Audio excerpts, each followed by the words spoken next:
It's a story that begins, like all stories, with a once upon a time in the land of Hushbai, around about the wondrous days of yore.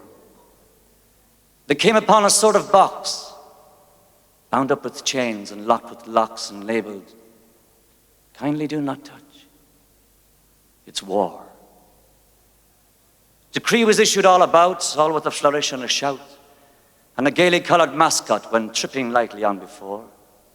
"Don't fiddle with this deadly box, or break the chains, or pick the locks, and please, don't ever play about with war." Well, the children understood, because children happened to be good.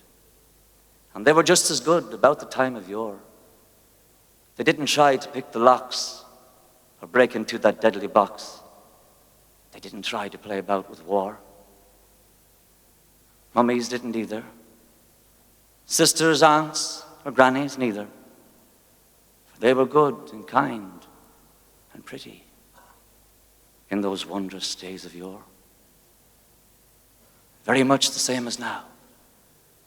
Not the ones to blame somehow for opening up that deadly box of war. But someone did. Someone battered in the lid and spilled the insides out across the floor.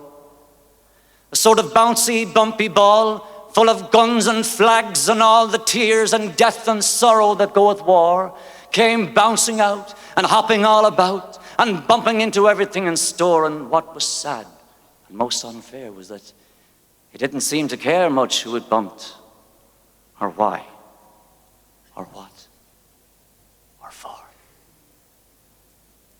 It bumped the children mainly. And I'll tell you this quite plainly, it bumps them every day and more, and leaves them dead and dying, thousands of them, sick and crying. Because when it bumps, it's really very sore. Now there's a way to stop this ball. It isn't difficult at all. All it takes is wisdom. And I'm absolutely sure that we could get it back into the box and bind the chains and lock the locks. But no one seems to want to save the children anymore. That's the way it all appears.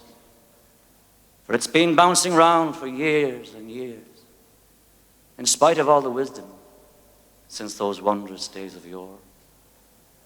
And the time they came upon the box, bound up with chains and locked with locks and labeled, "Kindly do not touch. It's war."